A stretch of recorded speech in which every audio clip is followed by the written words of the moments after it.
Hello and welcome to Symbols and Cynicism, a podcast where we talk about all of the things that I love, some of the things that I hate, and this wacky adventure that we call life.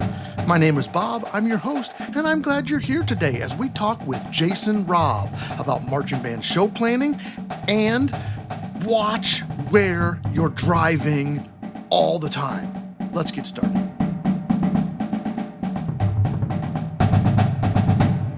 Welcome back to today's episode. We have a great, lengthy interview about to happen. Before we get into that, Wrapped, that's the thing. You get your Spotify Wrapped, you get your Strava Wrapped, you get a Wrapped, all the wraps of all the year. So we actually got a wrap from our podcast host, and so I thought I'd share some of those things with you. We did 24 episodes in 2025, over 5 months. We really only potted for less than half the year. Our first episode came out in late July.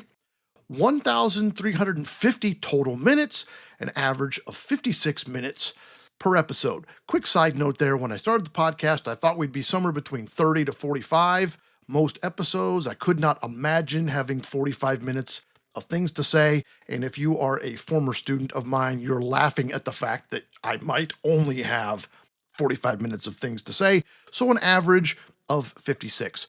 We were listened to in 27 countries.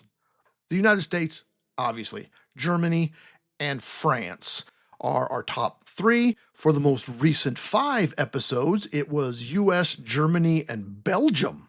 We're big, we're huge in Belgium. David Hasselhoff can have Germany. We'll take Belgium. Love our German folks, though. I know that's a former student and family that live in Germany, and they're listening faithfully. So shout out to our German friends. Other nations, Japan, Israel, Singapore, Nigeria, Montenegro, Liechtenstein, and Uruguay, among others. Mind blown. People in Singapore, Montenegro, and Liechtenstein are listening to the podcast at least once, but they listened. 239 different cities. Overall, Van Wert, where I'm from, Columbus, and Cincinnati are the top 3 cities, all in Ohio. Come on, you non-Ohio cities, get it together. Though more recently, with those last 5 more recent episodes, Columbus and Cincinnati have taken the top spot, and number 3 is Paulding. Love our Paulding folks. That's where I started my teaching career. 2,416 total downloads just recently. Now that we're in 2026, we actually did pass 2,500, so kudos to us, but these are 2025 wraps. Apple Podcasts by far is the most common app, followed by Spotify. iPhone by far, like triple anybody else, is the most common device. And here's one that'll also blow your mind. We are in the top 50% of all Buzzsprout podcasts. And Buzzsprout is one of the most popular podcast host services, I think, anywhere. Top 50?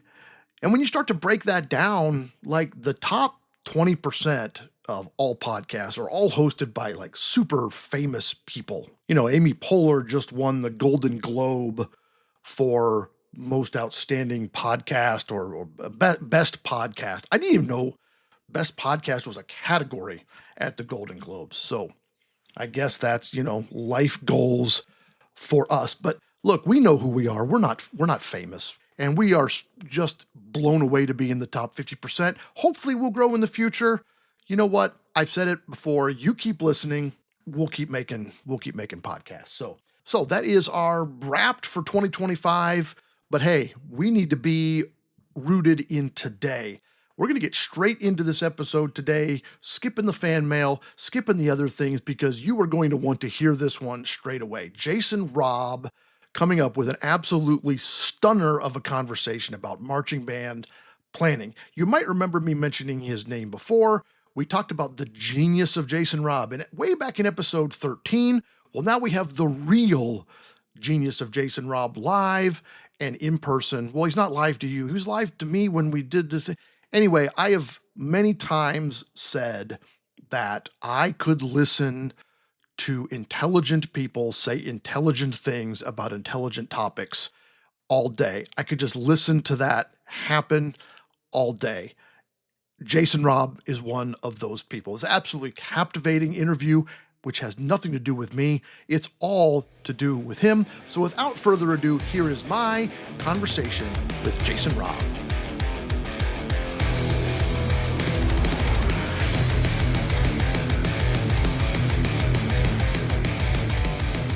All right, welcome to our next guest. We've talked about him before. He is a Texas native. He was a successful junior high band director at the Woodlands, assistant director at Cedar Park, and director of bands at Rouse. And if you've not heard of those three programs, what rock have you been living under? He was also a performer with the Madison Scouts back in the day, brass faculty with the Madison Scouts, program coordinator with the Madison Scouts 20 to 23. He is currently the production coordinator with the Troopers Drum and Bugle Corps, and also, in all of, I guess, his spare time, a freelance program coordinator, visual designer, and educational consultant at Jason Robb Design. He's also a husband and a father. How do you find the time? What did I miss? Welcome to the program, Jason Robb. Hey, Bob, thanks for the invite. Yeah, it does. I like to pack it in. I don't like to be idle. And my wife makes fun of me because I'll get like super tired or it's stressed. And she's like, heaven forbid, I can't understand why you would be stressed with all these things that you're trying to balance. But I always do. I always do better in all my life when I'm busier than when I'm not. So. Well, if somebody years and years ago told me, if you need somebody to do something, find somebody who's already busy. Yeah, there you go. Because they understand to-do lists and getting things done and all of those sorts of things. And I'm like you, I'm happier when I'm busy, because if my brain gets bored, then the whole body gets bored. So we're happy to have you on the program. We've been Facebook sort of friends for a long time. This is our first conversation. I know, that's so funny how that works. The world of social media, like there's a lot of negative things. Having a teenager, I'm well aware of the negative things on social media, but the connection is really beautiful. So many of my closest designer friends I've met, never even seen face to face. It's just that connection. So we're here today. We're going to talk about show design, specifically marching band show design. And so let's start off with sort of assembly of the design staff. What are, budget aside, that is obviously a consideration for a band director, but what else should a director be looking for in their music, visual, or choreography designers? Yeah, that's a good question. I'm really fortunate that in my business, a big part of my day-to-day life is literally putting design teams together. And so I probably have, because every band director I talk to, I don't end up working with, but I have a lot of discussions with high school band directors specifically about, putting together a team. And I think it's a little bit of, there's been a big shift in my opinion of how it can be done effectively versus like what normally is. Normally like 10 years ago, you just start with music because we're all band directors and we're all trained musicians. And so we think about music arrangements first, and then we go down, then we go down, then we go down. And I don't think today that's really the most efficient way to do it because, everyone, to be honest, budget aside, actually, I think that budget is the most important part of it because I think that, having an understanding of what it takes to put a marching band on the field, from today until you put the instruments back in the cases, that's all that goes into it. So if you, make a big, I equate it to like professional sports, right? So if you are, a team, like I love the movie Moneyball because this is real connected to that. Like if you are the Oakland A's, RIP, because they're moving to Las Vegas, but if you're the Oakland A's and your payroll is $45 million and you're trying to compete with, the Yankees that have, $200 million, you can't spend the same on, like a bat or like on a pitcher or whatever. And same thing with us. So it's like, if you have all of the resources in the world, that process is going to be a lot different than if you don't have all the resources in the world. And I am fortunate to work with, dozens of band directors year after year. And I probably have one, maybe two bands that really resources aren't a problem. And so I think that like that's kind of the number one thing is how you move around it. So I kind of go by it in terms of like, how are we going to utilize the team? So it's like, okay, we have unlimited resources, we have moderate resources, we have very limited resources. And then you kind of start there and start talking about, what are they looking for? And so to me, if you look at the people in the business, the thing that is the biggest commodity that is in the greatest demand and lowest supply are top tier visual designers, or even like, if any tier of visual designers, they're just less people. And it takes so much longer to do that process than any other parts of the process. So I typically try and find the two pieces that are, who's going to be writing the drill, and then how are we going to get music arrangements? Because, the first question that I ask when I'm talking to high school band directors is like, do we have a budget that can sustain a fully funded visual designer for whatever they want to do? And then also a fully custom music product. And so oftentimes what I'll do is I'll work with world-class designers that are, repurposing old music arrangements so that band directors can invest more money in a visual design, because the visual designers, there's no off-the-shelf visual designers. It's like, it's every kid has to have a dot as they go around. And so we kind of piece it together. I think that those are the two first starting pieces. It's like, what is this going to be? What is that going to be? And then you kind of work around it. The other part of it outside of your finances, I think, is just, how do you want this to be done? Do you want to be super collaborative where your nose is in the show? Or do you want, to hire a team that's going to, put together a product on your behalf and take care of all the details? Because those are different things, like there's program coordinators that are more like organizing people that really are good at making sure that all those things get done and make sure your costumes and your flags and all of your arrangements and your drills all in time and all the problems are solved. And then there's people that are not necessarily that they're not organized, but they're like hyper creative. Like you're paying them for the coolest, most outlandish idea of all time. And I think that sometimes we go into a shoe store, meaning we're going to shop for designers, and we have this in our head that we want this thing, and then we put our shoes on, and the shoes are really uncomfortable. And it's like, but that's the shoe I thought that I wanted. And I think that, having those conversations are important because, really these bands are probably working on a marching band show from like May all the way until, the first week in November. It's about 6 or 7 months, and you're about to live in this thing and you're about to collaborate with these people. And I think, it's not a decision that, I think it's a really big decision. It's on us too, like as a designer, I'm going to work with these band directors. I want to make sure that it's going to be a good partnership.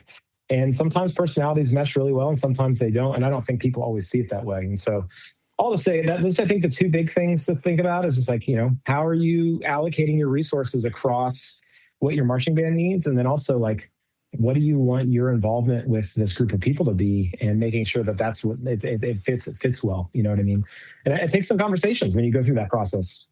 You mentioned Moneyball. I love that movie. Oh, it's great. Yeah, it's great. And it's exactly what the best bands, the best pageantry organizations in the world are doing. They're not, I don't think that most bands, like if you go to Grand National finals or you go to any state finals or you go to any regional finals, I bet you what you think someone's spending and what they're spending is probably not aligned. Especially the better they get. You'd probably be surprised on how much people aren't spending. And I think that that's a little bit of a misconception right now in what we're doing. So we've assembled our design staff. What are some things as you start this year's show, for instance? What are some things you need to know from a band director before you can move forward with throwing out music ideas, visual ideas, thematic ideas? What are some precursors to that conversation? Yeah, that's a good question. And I don't want to sound like a broken record here, but I think it'll be helpful. Is like the first thing that I do with the director. I was just emailing a director right before I got on the phone with you about, reformatting their budget. It's all a lot of resources talk, because before I start coming up with ideas and things, I want to make sure I know what we have to put this show together. It is making sure that we're thinking about what our resources are. And that's like, how much money is it total? How much do we want to allocate to costumes? How do I allocate to flag design? Because, if you're printing brand new flags, even if they're off the shelf, not custom design, a swing flag can be $50, $60, $70 each. And so you multiply that times 10 or 20 or 60, and then you decide to do a double swing flag, and that can be a $1,000 decision. You know what I mean? So the first thing I do is I nail down what the constraints are in budget. The second thing that I think is really important is, for me personally, and I don't think that this is the right way to do it, it's just how I choose to do it.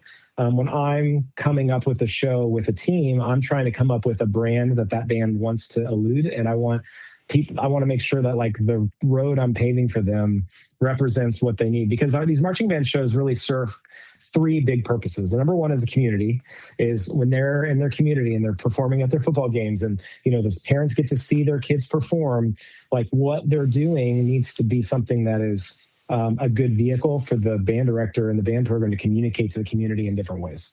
The second one is, education. Like what are we trying to teach in this music education realm, both in terms of the music repertoire and the visual repertoire? Like what do we want to make sure, and is that aligned to what they want to be doing, and also what can they do? Because you could give the Avon High School Grand National Championship show to every band in the country, and it's not going to serve them well for various reasons. So it's like, what can they do educationally, and then what do they want to do educationally?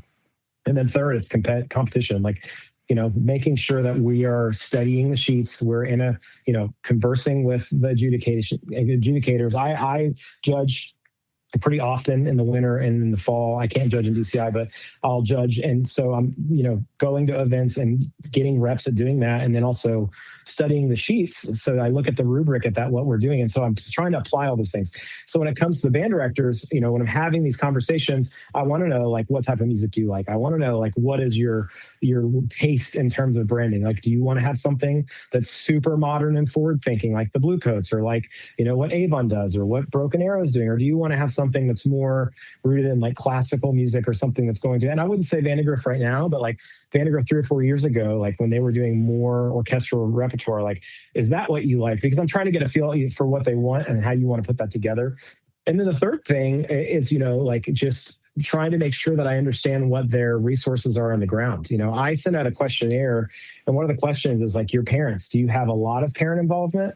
Do you have little parent involvement? How self-starting your parents, do they need a lot of steering, or they can do anything? And it's like making sure that I know that, because you want to make sure that you utilize those resources. And so those are kind of the three things that I really think about, is like, what are their resources in terms of how we can get stuff on the field? What are their goals educationally and for the community, and what their tastes are? And then what type of support do they have around the program, so I can think about that? Because to really be coordinating a production from top to bottom, it's not just what songs are we playing. It's like, this is the idea. Here's the huge effect moments, and then sculpting in and out of that. And you got to have a lot of, information tied up, because you can't come up with this really brilliant, crazy idea and then their budget won't sustain it. Or, like if you go the opposite way and you're too conservative like that, then you can end up in a situation where you're not giving them what they want. So you just got to have a lot of questions and a lot of conversations to make that happen. And I think the branding piece is huge. I always try to really delve into that with directors, because, if you want to sound like, not that anybody's going to sound like the Madison Scouts, but if you want to sound like the Madison Scouts, or you want to sound like Phantom Regiment, those are two very different ballparks. For sure. Neither one's right. Neither one's wrong. I mean, those happen to be my two first loves in drum corps from the 90s, but those are two really different corps. So I can't give you an idea that's Phantom Regiment if what you want to sound like is Madison Scouts. And secondly, go ahead. And secondly, I can have the greatest idea mentioned crowd and parents. I can have the greatest idea in the world, but I'm not the one standing in the band director's shoes on a Friday or Saturday night when the crowd hates it, or every day in front of the students when the students hate it. So, what works for your program? It doesn't matter how good my ideas are if they don't work in your shoes on your day-to-day basis. Totally. I was at a design retreat this weekend for a band that I do in South Carolina. And one of the things I told them, and we were in person, which is not typical, and I don't get to do that very much. And it was really nice. But one of the things that we talked, and they won a regional last year. They're very, very, very competitive program. They've decided they want to go back to Grand Nationals. And one of the things I set as a ground rule is, we are a restaurant. When people come into our restaurant, if they expect to have sushi and they sit down and we put a menu in front of them and it's all steak or fried chicken or other things, like that can be jarring. And we always want to make sure that we have an idea of like what we want the expectation to be, to make sure that we're delivering what is expected, at least as like a starting point, unless the idea is to not deliver what's expected, but you want to make sure that you're thinking about that, because that concept, I think, can go a long way in terms of just how you're received. And marching band, you might only see it. You're lucky if you see a judge more than one time. You know what I mean? So you want to make sure that it's really digestible from prelims to finals, and that's the goal. Yeah, and you look back, not to keep bringing drum corps back into it, but pretty typically the Blue Devils always sound like the Blue Devils, and Madison always sounds like Madison. And when a drum corps goes away from that, it's for a very specific purpose. And sometimes it works and sometimes it doesn't. And I think that is true of marching band, although maybe not so much. Broken Arrow always sounds like Broken Arrow until they do that rodeo show that was totally, left-hand turn. Woodlands always sounds like the Woodlands, except this year when they didn't exactly sound like the Woodlands. But yeah, I mean, having this is what we sound like can be really good. And sometimes you want to take a hard left-hand turn too. And it's also, you have to remember, like, for most of us mortals, like, what the Broken Arrow does or what the Woodlands do, those rules don't always apply to the people. So you have to be realistic about, like, where you are, like, in terms of your program. Like, are you going to go into a contest and be a surprise because the judges aren't going to know who you are? And that's a real thing, And so for me, like, I have different programs at different phases in that. And you've got to make sure that you are thinking about, like, what is appropriate, like, what are you trying to do? You're trying to get into finals. You're trying to advance to semifinals. You're trying, like, you're just going to regional contests and you're trying, it's just making it like, what type of judges are we getting in? There's a lot of those things too, is like understanding your audience. Where are you going? I've done Mineola High School for the last, I'll be in my 4th year this year, and they were the 3A state marching champion.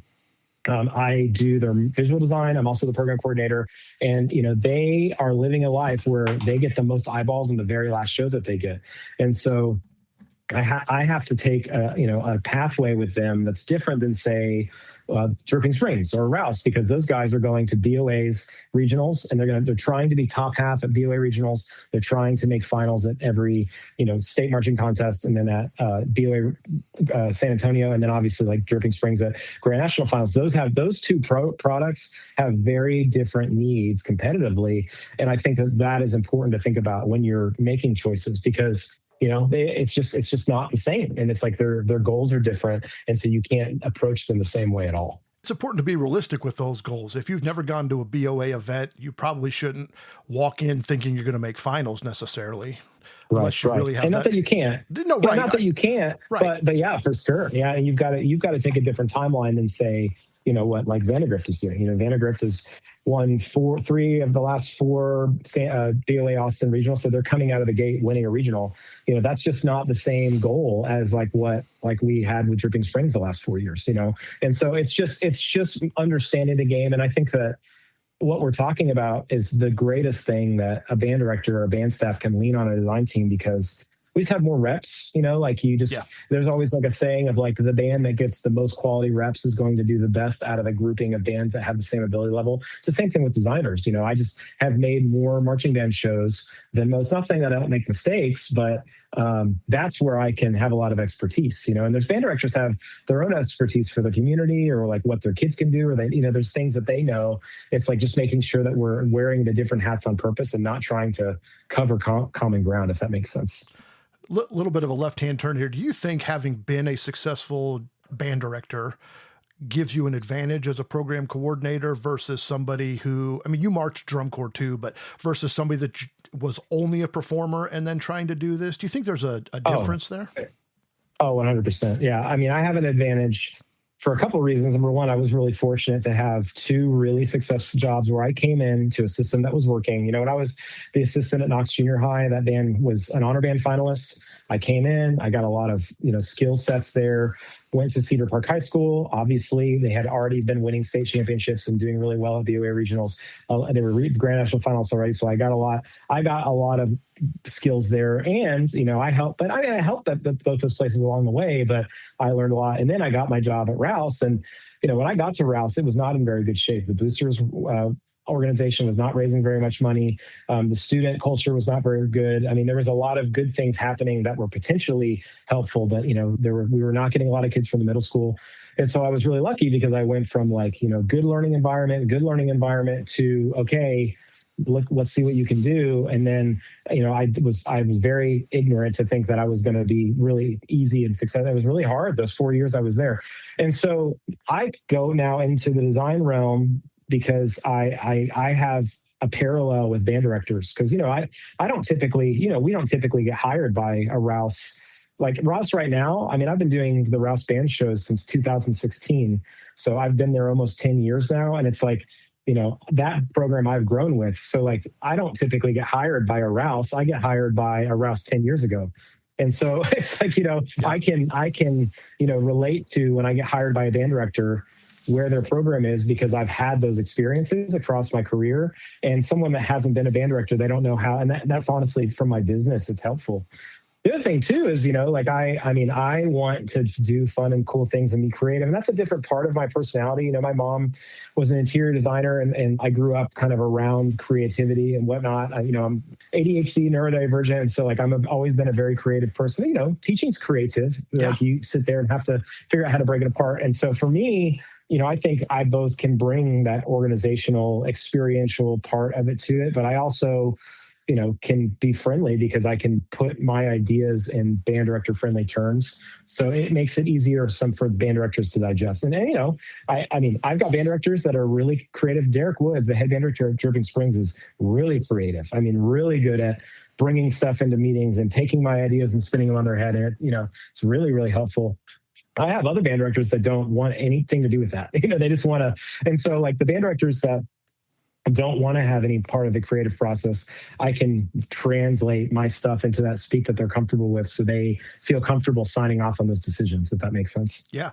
I don't think I gave enough credit to the creativity required in teaching until I wasn't teaching, and I had a creative hole in my life that I didn't know was there. You know what I mean? I don't know. Right. That sentence didn't come out right, but yeah, no, absolutely. It's true. And it's like, I go clinic bands, and it's like, well, how do you want to break this down? And people like that takes a lot of problem solving and creativity. Like, how are you going to create exercising? How are you going to do this? Like, all of those things is a very creative process in terms of how you do that, also making musical decisions. Like, it's all very similar. It's just a different avenue, Yeah, that's one of the reasons I started this podcast, was I needed a creative outlet. So there you go. I don't know how I got from one thing to the other, but I did. Yeah, that's good. You mentioned band directors who, some of them are very creative, some of them are not very creative, and it's probably best for them to stay in whichever lane they're in. So let's get into the design meeting. We've got our staff, we've got our goals in mind for our program, and now we're going to go into a design meeting. What are some things, successful tips for a design meeting? Who's in the meeting? How does brainstorming work for you and your programs? So I really think that you could probably classify all design processes into 3 silos. The first one would be like the very dictatorial style, where you are the creative leader and everyone does exactly what you say. And I think that there's a lot of merit to that for different situations. I think there's another version, which I typically am operating in, which is what I would call point-to-point design meetings. So like, I am typically coming up for 90% of my programs or more. I'm coming up with an idea that's a very general idea. I'm pitching it to the band staff, and then I'm going from me to band director, me to visual designer, me to music designer. And I'm the one that's kind of ping-ponging around, gathering everything and then compiling it to come up and being like the project manager of what's happening. I think in our world right now, it's really easy to do that because there's a lot of tools that we can use. And I'll circle back around to that in a second. And then I think the third one is what I think most people want to do or think they should be doing, which is big meetings.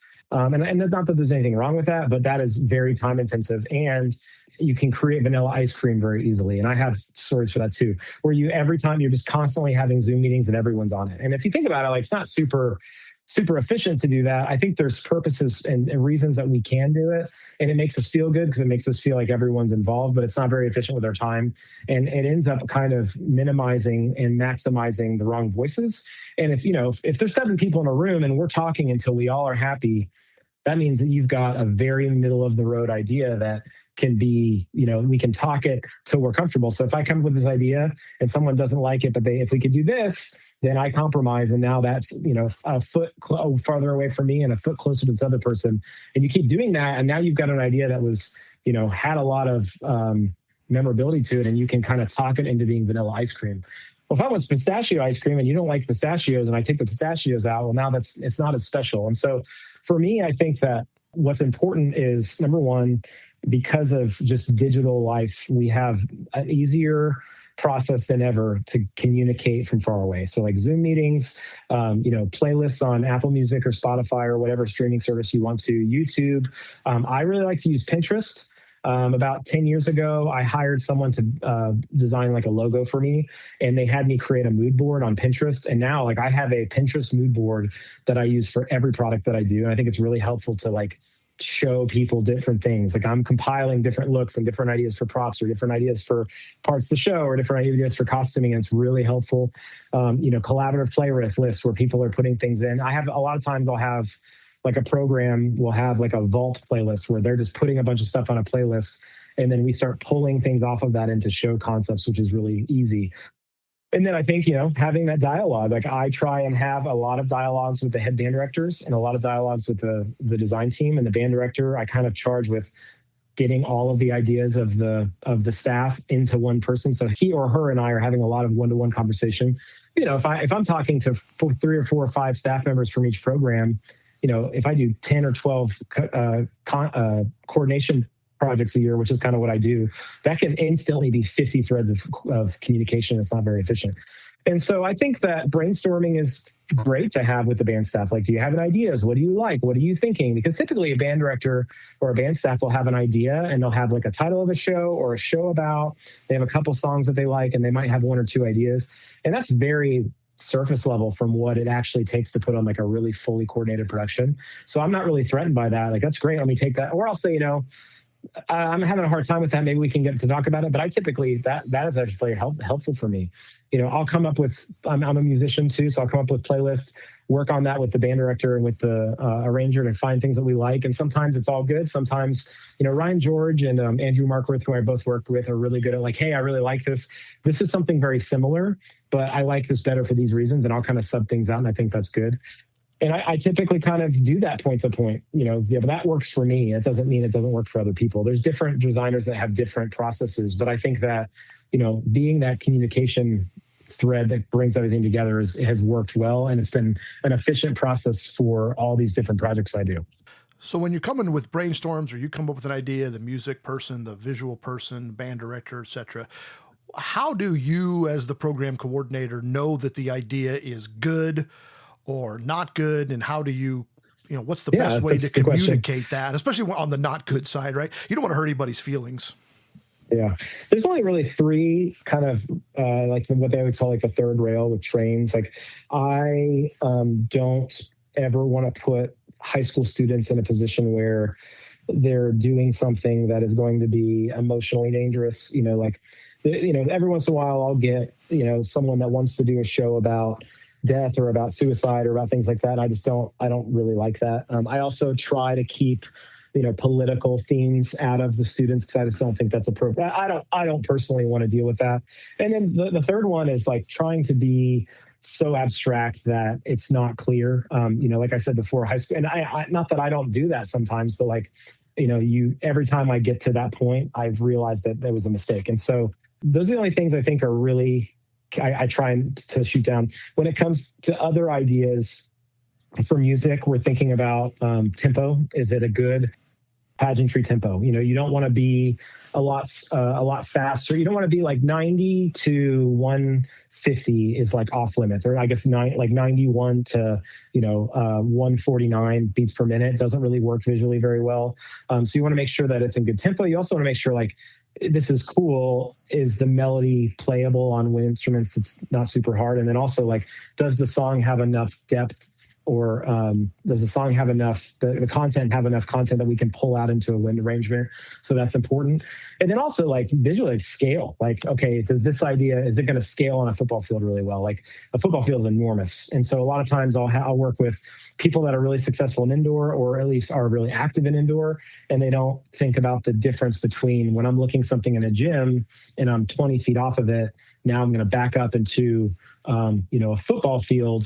Like the scale of that is wildly different, and just making sure. So those are kind of like the things that I'm always looking for marching band. Is this going to work? And I just think I kind of have a gut feeling for that. And then, when it comes to those choices, I'm always put it in three positions, and I kind of keep going back to that. It's like, I always kind of feel like I'm strong yes, strong no, and then in between. So if it's strong yes, like, oh, that's great idea, I love it.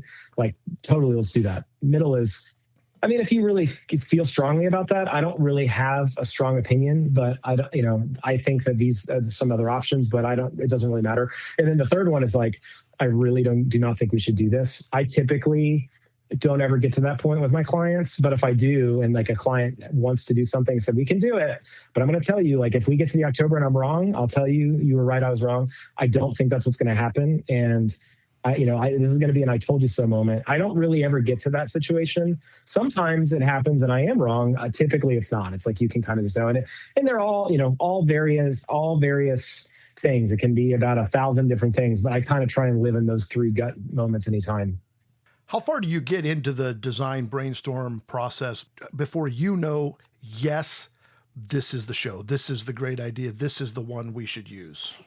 Yeah, for me, it's hard because, like, I'm doing this professionally. So, I am sitting down at my desk every day from, Thanksgiving until it's done. And I'm trying to come up with ideas. And I'm not really putting those ideas with clients necessarily. I'm just trying to generate concepts. And then as I go, I start like linking concepts with band directors and I'm pitching it. And so typically I'm coming up with, this is the show. It's, Walala. All right. And the titles and all my clients are like, the titles don't matter. What matters is like, this is the show idea.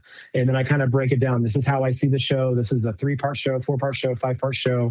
Just basically, this is what I'm thinking it's going to be. And then I'll put a Pinterest board together, and then I'll put a playlist together that's generally 80% right. And then once I feel good about the product and I feel good about where I'm going to match it, I'll pitch it to the band director. And then sometimes they say yes, sometimes they get on Zoom call. I would say most of the time, I'm in a realm where the band directors like the idea. I will have some band directors that have a hard time making decisions, and I would label them as indecisive. And sometimes I'll bring 2 or 3 of those to the band, and we'll end up getting on one, but it helps them to like look at different things. And then those other 2 that they don't pick, I can take those somewhere else. But like I'm generating more shows that I need at any given point. And so once I get a yes from the band director, then that goes into like, I'm going to make the show, and I'm going to probably pace out every 30 seconds of what's happening. Rick Bugle, who's amazing. He's the artistic director at Cavaliers. He is the director and runs Paramount. And he always kind of says, you can do in a minute, you can do 2 small things or 1 big thing. So it takes a minute to accomplish a big thing. It takes 30 seconds to accomplish a little thing. So if you think about that in a 7-minute marching band show, you're kind of like, well, I'm going to do 5 little things and 3 big things and then an outro. Something, it's like, there's not really that much to do in a marching band show if you look at those things. And so once I get a product signed off by a band staff, then I'm taking it into like a fully fledged coordinated production. And, there might be 1 to 20 interactions with band directors and designers or a bunch of different people as I'm creating these shows. It just depends on what it's going to be. If I'm doing a show, like I'll do a custom show sometimes where I'll use previously arranged music. So I'll take a music book and I'll kind of like freshen it up, and I'll create a custom show over old music. And that obviously takes a lot less work than like coming up with everything from scratch. And so, as you go through that process, it can be different. And, some shows take a lot of work, some shows don't. And some shows just come together easily. It's pretty wild. I want to get on that Wawala show just for a minute. That was Dripping Springs, right? It was. That's serious, taking joy seriously. That is correct. Am okay? I saw that show 2 times. I think I saw it 2 times at Grand Nationals. I was just really, that show intrigued me. I don't think I understood it, and that's okay. It's my fault, not anybody else's fault. I was happy to be sitting near a group of Dripping Springs band parents that's awesome. slash grandparents. I can tell you this. They were into the show. They got it. They understood it. They freaking loved it. They were bonkers. And that's really great. So my question is, was that show one that you came up with at your desk, or was that a show that sort of was a product of a design collaboration? That's a good question. That show, it was very collaborative, but that show actually I've been wanting to do for about 3 or 4 years. the nature. So Camille Wallala is a French artist that lives in Europe, but she's all over the place, and her art is all over the place. If you Google her, she's got a really good website. She's got a really cool textbook you can find online. I actually was able to communicate with her quite a bit through this process. If you watch the end of the 2022 Madison Scout show, when the tarps come out at the end, that tarp print is actually one of her prints. That was an art installation show. So I've known of her for a long time. I brought the show to the band staff and they really liked it. For me, there was a lot of collaboration with the head band director, Derek, the assistant band director, writes the drill. I write a little bit of the drill, but we write the drill together. He mostly writes it. I'll write a transition or a drill section if he needs help.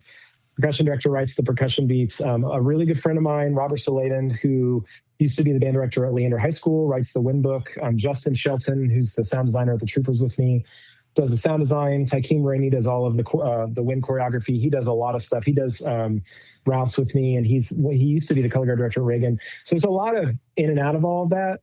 Jeremy Spicer, who's like the program coordinator at Vandegrift, also helped, but he was more like educationally helping. And so there was a lot of boots on the ground on that show. And so I would say that show, maybe 85% of it was pre-planned. And then the last 15% was us nudging things around.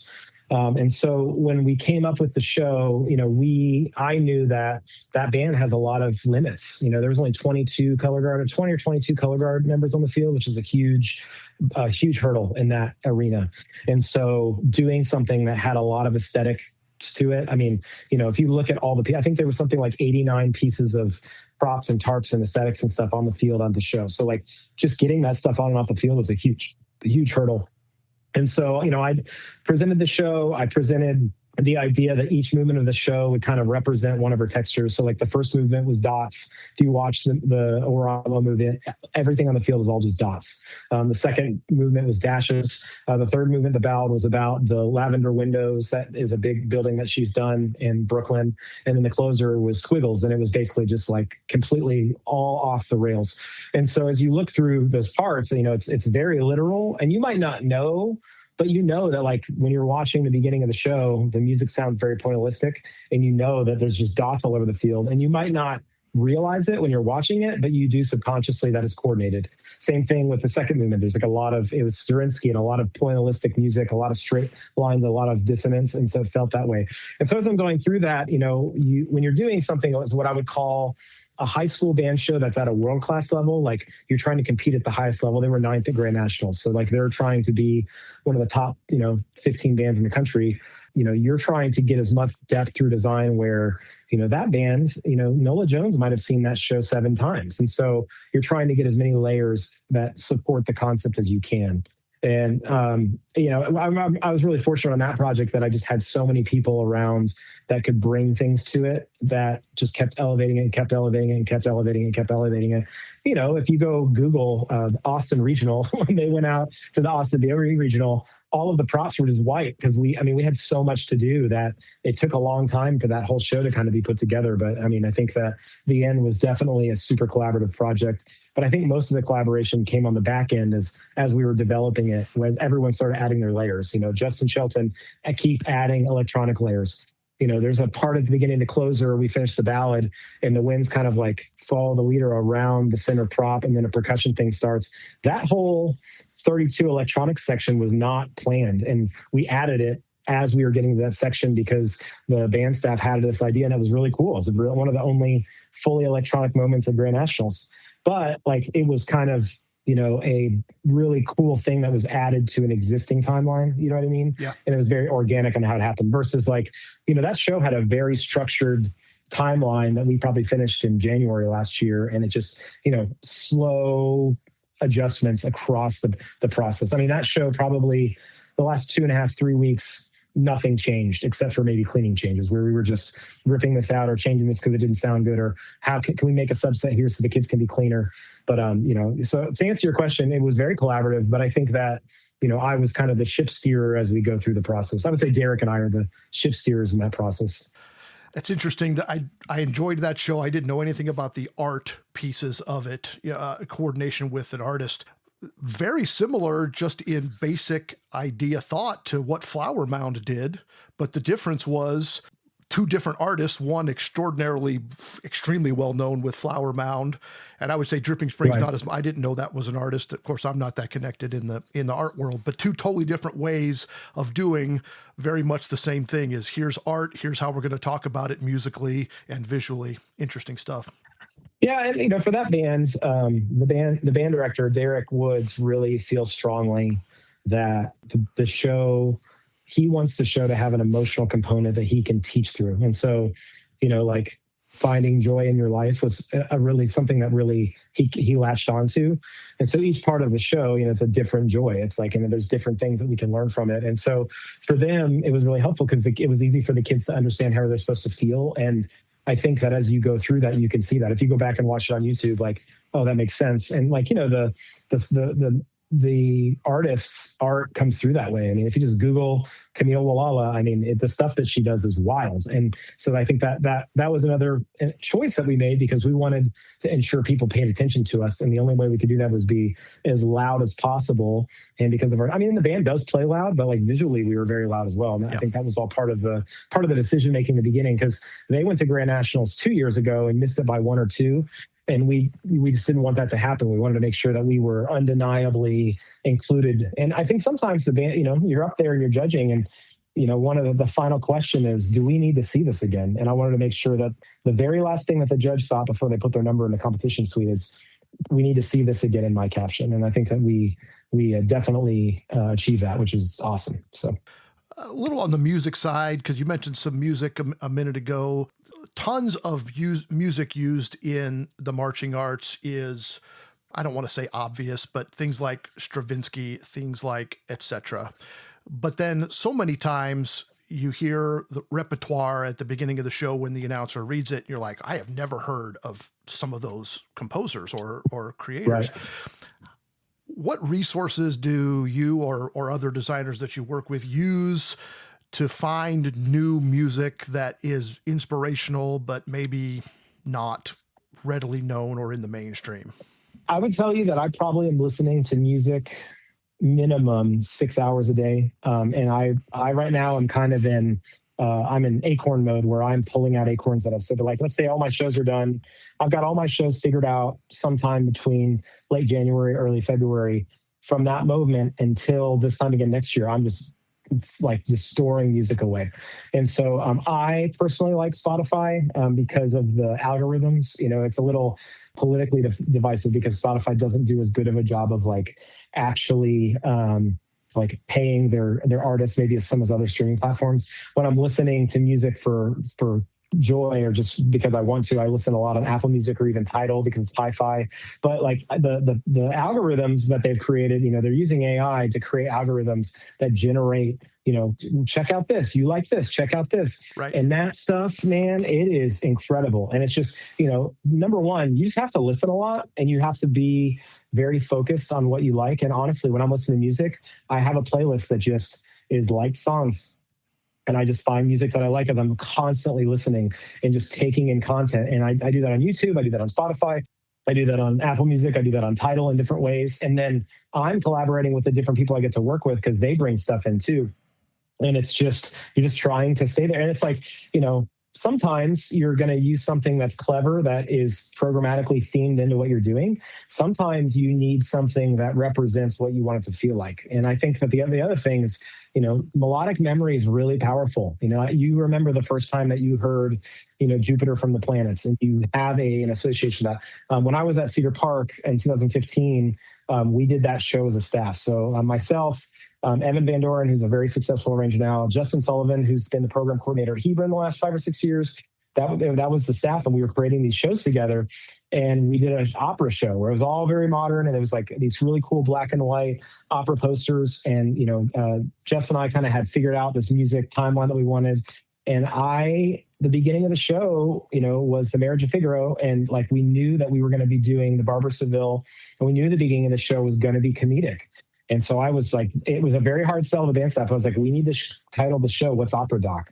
Because as soon as people see this show, I want them thinking about Bugs Bunny, because that's where a lot of us, listen to classical music for the first time, was cartoons. And so, the ballad was very dramatic and the closer was about romance, but we wanted people to get sucked into that. And so when you're thinking about how you use music, a lot of us kind of can be very, I would say, selfish in how we utilize music repertoire when we need to be like, use it as a storytelling device. Like, what do we want them to feel? What do we want them to remember? Do we want to introduce them something new? And I always tell people, like, there has to be something old and there has to be something new in the show.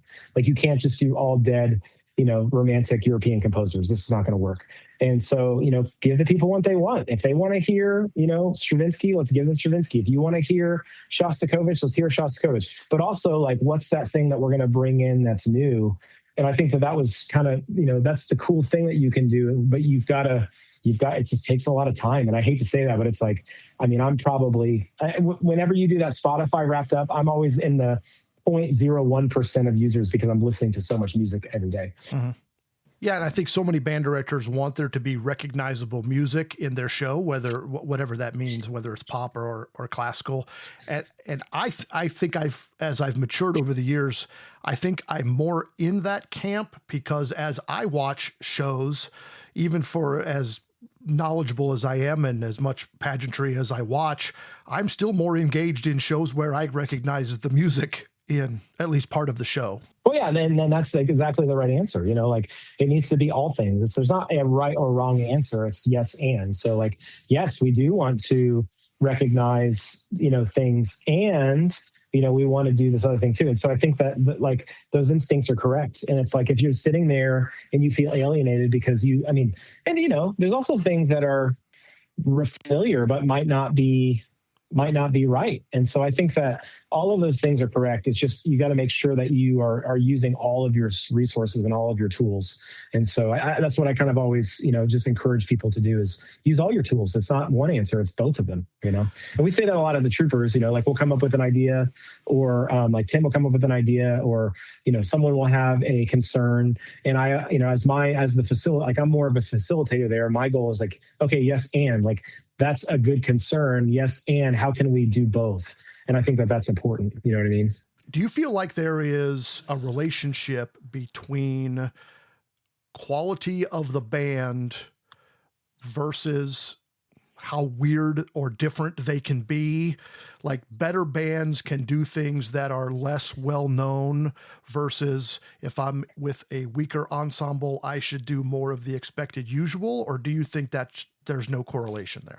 I think that a better way to put it is like, we've all got to be realistic to where the group of teachers and students and resources in the program and how we're going to serve that. I don't think that this is a good example directly, but like Wakeland, Jeremy Spicer is the program coordinator at Wakeland, and I go and I'm like the lead clinician.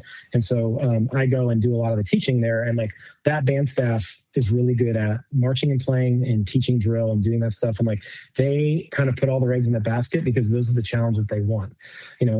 Dripping Springs is the opposite of that. Not that they don't care about marching and playing, but they want to be really push the envelope. Or you could say Flower Mound is that. So it's like, these programs are all comparable in different ways, but it's like, you've got to just be realistic to like, what is your staff's strengths?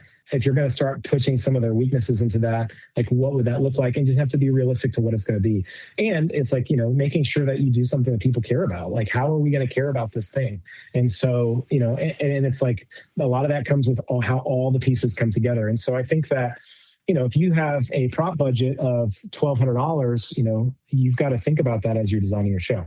If your band has never done choreography before, and you want to do a show that's based on dance, like that's not going to, it's like, if you're going to do like Appalachian Springs based on a ballet, like those aren't going to work. And so you got to really zoom out and think about big scale. Like, does this make sense for what we're doing? You know what I mean? Yeah, which goes back to the whole beginning of the discussion that we had, which was, who are you and what's your brand, right? It's all kind of goes exactly. Back, all kind of goes back to that. Exactly.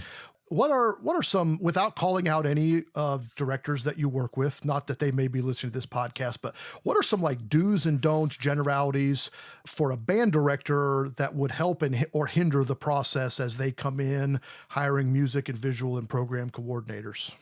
The helpful thing is just making sure that you understand that when you're a band director, you're choosing to work with one group of designers, and hopefully a design team can do the best, work the hard as they can to make everyone feel like they're communicating well. But the reality is that if you're a full-time designer, you're designing for anywhere from 6 to 18 bands in different capacities. You're probably involved somewhere at a drum corps level. You're also doing indoor. You're also traveling. You're also judging. And so our lives can be chaotic. And so getting things, communicating timely is important, so to make sure we're not waiting on things.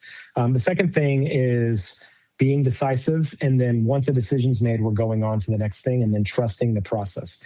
Because, like as you go through the deal, like having a hard time pulling the trigger can really, if you communicate slowly on 5 email threads and it's 3 days per email thread, you just slowed down your design process by 5 days. I don't know that I've ever had emails be 3 days late. I've had emails be 1 to 2 weeks late. So you do that 5 times, you're talking about 6 weeks of delay. Rights for music, making sure you take care of your copyright so the music people can get off and going. Making sure that you're really, really detailed about what your finances are going to be, and then how that impacts prop and travel.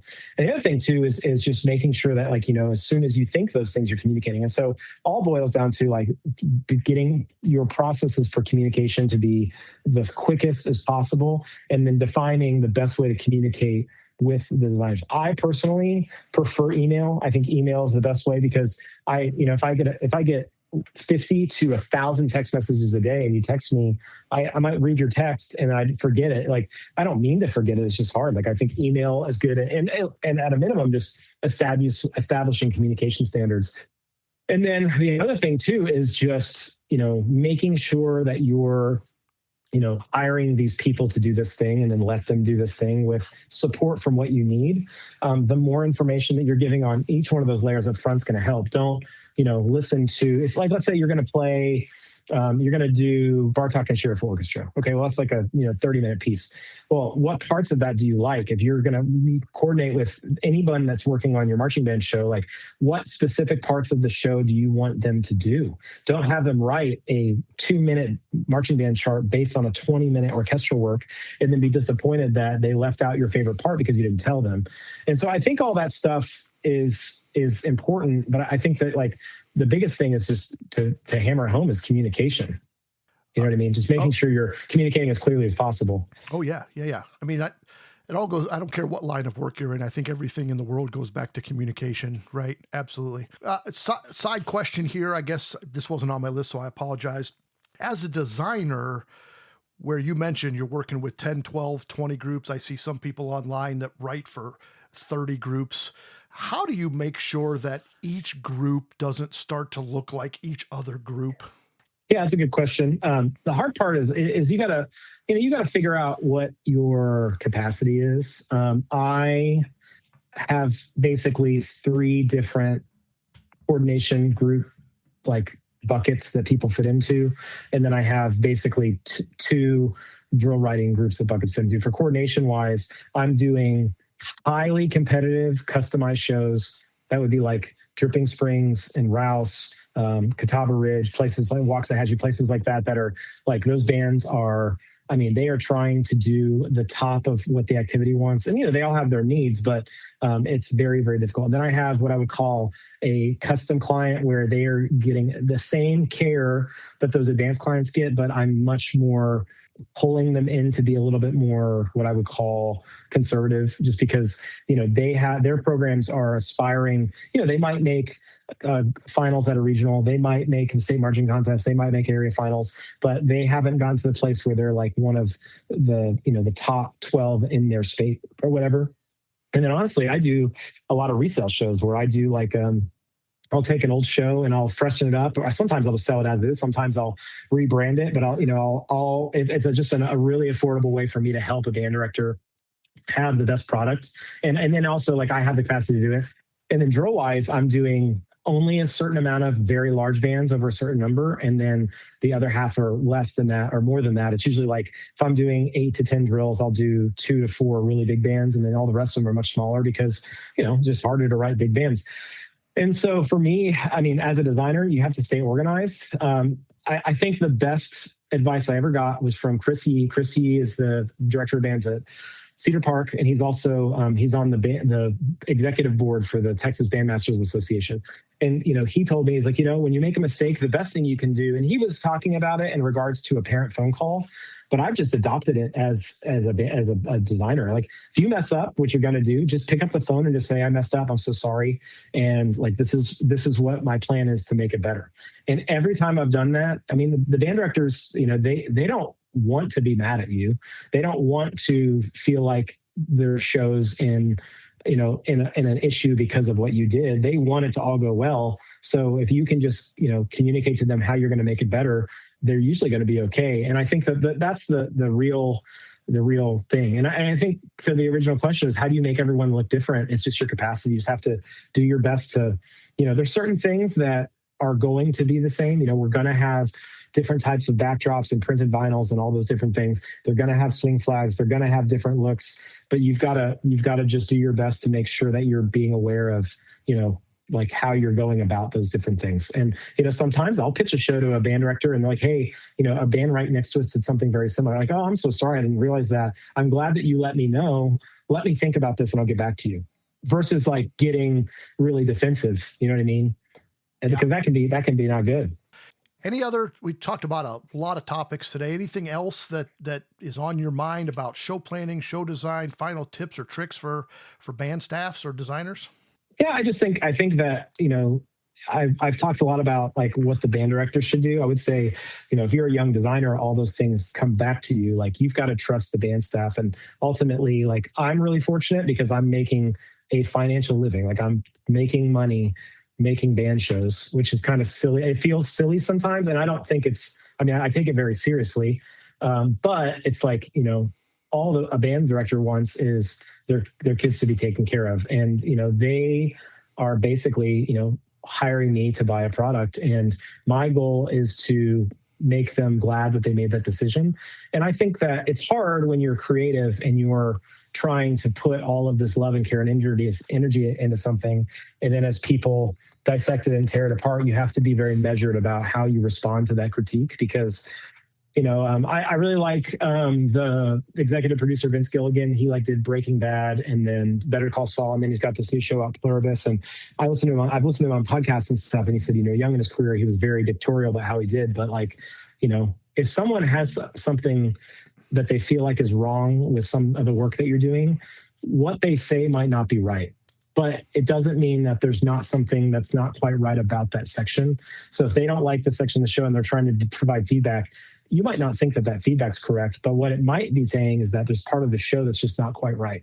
And so I think that for creatives, especially younger creatives that don't have a lot of reps yet, just trying to be open-minded and measured and don't take things so personally. And I am not saying that because I'm not good at taking things personally. I take things incredibly personally, but it's something that I'm trying to do more and more as I go deeper into my career.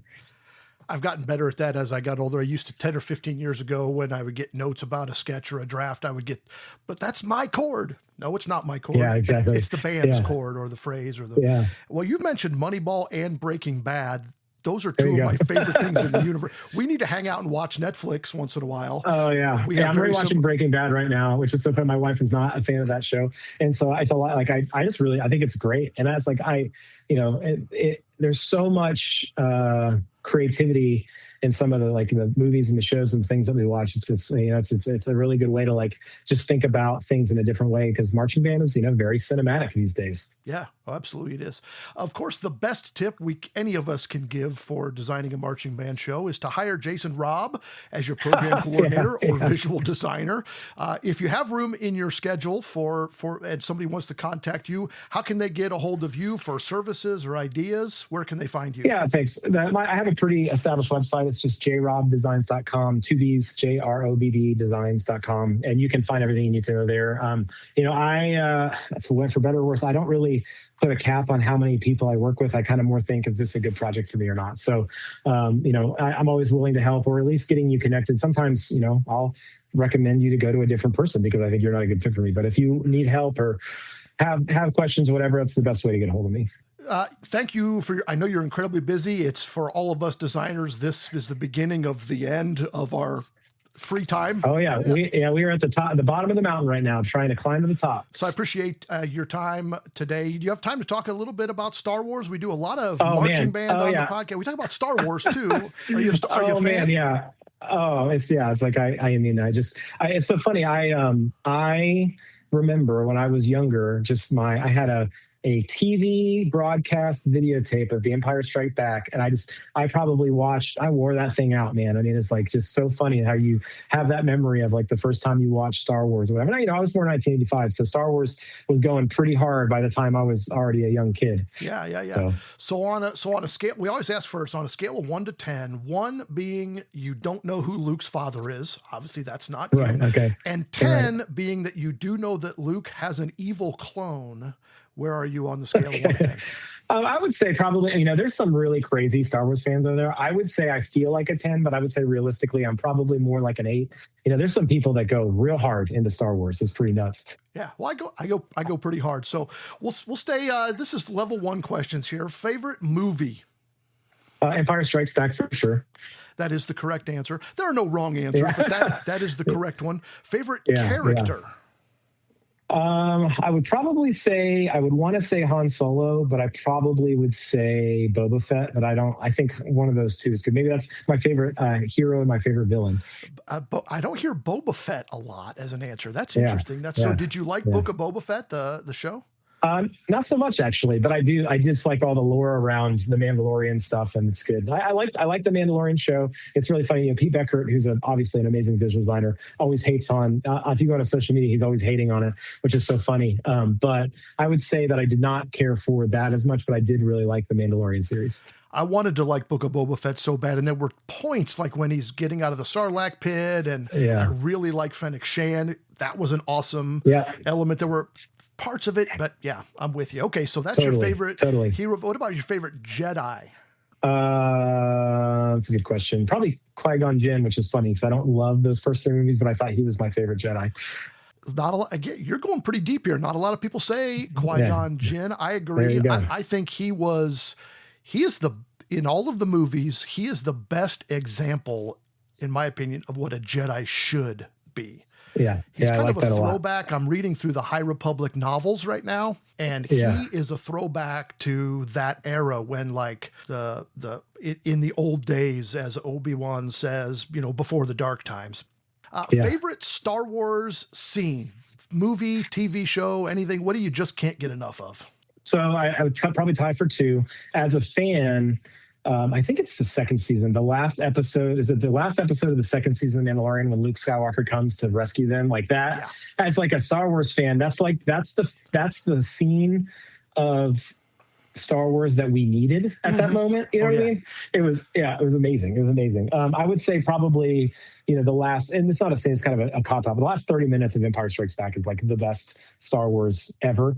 I also really think that if you go and watch the Andor show, and then after you watch the Andor show, go back and watch Rogue One, and then you watch the whole first opening of Rogue One, and then also watch like the last 15 minutes of Rogue One, that I think whole thing, the Andor show all the way through Rogue One was incredible. And it's like, I'm glad that they went back and did it, because that movie, I always thought that movie was really good. I didn't love the music, but I think that that all ended up being a really great cornerstone of like that's the best modern Star Wars, I think, that's happened, is that show and that movie once all put together. Oh, 100%. And I think so much of the new Star Wars we're getting is in between, it's tween Star Wars, right? Like between this story and this story. And Rogue One's a great example of that, where like, we know what happens at the end of Rogue One, like, because we've seen the next page of the story.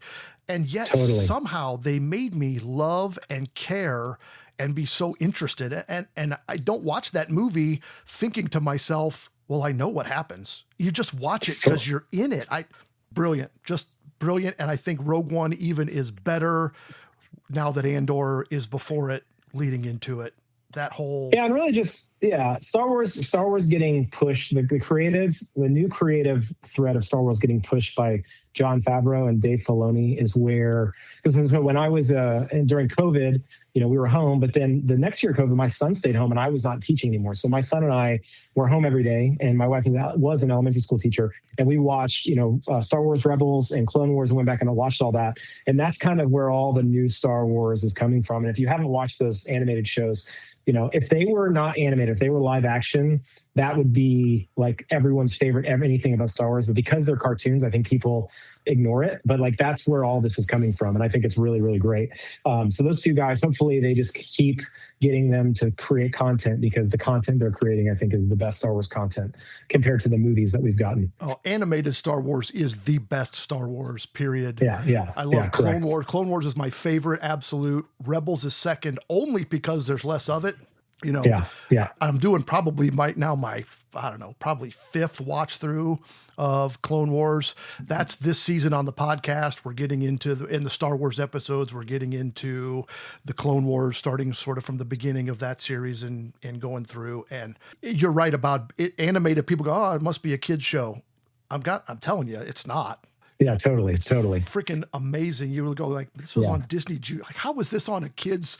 There's so many deep elements of depression and loss, and so many themes that are very, very mature. And the kids don't get it. They just want to see lightsabers and robots. So. For sure. Now, my question for you is, have you been to a Disney park and gone and built a lightsaber in the Star Wars part of the theme parks yet? Because if you haven't, that needs to be high on your bucket list. We went, we went way back before there was actually Star Wars parks. We went to Disney, and that's when they had Star Wars. Do you remember when they had Star Wars weekends? Oh, yeah. Oh, yes. So we went for a Star Wars weekend, and it was the last Star Wars weekend they ever had. And oh my gosh. We built lightsabers. My son was probably 6 or 7 at the time. He was pretty small. And I don't know if you can still do it, but you could take what they called Jedi training, and you got to lightsaber battle Darth Vader, and they had Darth Maul there. And so he did that, and it was freaking awesome. So we built a lightsaber then. We have been more recently, and we didn't do a lightsaber, but you can build your own custom droid now. Oh yeah. My son did that when he was younger too. And so we built a ball droid, which is, it's got a remote control and it's got the whole thing. And yeah, so absolutely. And we've been to the Florida version, not the California version. Well, I would tell you, as a adult Star Wars nerd, I took my son to go into the building the lightsaber series, and I could not help myself but be into tears. It's so thematic and so immersive, and it is the coolest thing I've ever experienced. So I was just curious if you've done that yet, and I want to put a thread into you to give Mickey Mouse some of your money if you haven't done it yet, because you should. It's amazing. Oh yeah, and we go on Disney cruises too. My son has. Oh, that's great. He has gluten allergy, so Disney handles food allergies better than any place I've ever been ever. And so we do those too. But I think my life started about 4 years ago when we were in Disney, Florida, and I had blue milk for the first time. Oh, there you go. Yeah. Oh my gosh. I could just sit in one of those cantinas and drink blue milk all day, you know. Well, we need to make sure that we coordinate, and we find ourselves there at a crossroads where we can meet back in that area and just do that together. It's really fun. There's so many pageantry people that love Disney and Star Wars. It's just a natural connection. So well, and it's the excellence. Like, there is nothing, and this is not a Disney podcast, but there's nothing Disney does halfway. Everything is just correct. 1,000%. What's the phrase? It's amazing what you can do when you give a genius unlimited money, or something like that. There you go. Yeah, there you go. That's what you get. So, hey, thank you for joining me today. This was a fantastic conversation.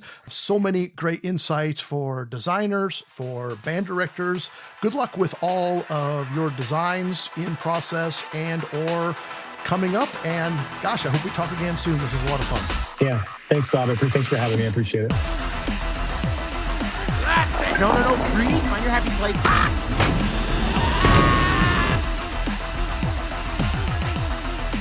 Ranting. I had a rant plan for today, for this episode, but we're calling an audible, and I have to because it's timely and it's necessary and it's important. Look, watch where you are driving. If you're going forward, look forward. And if you're going to go backwards, look behind you.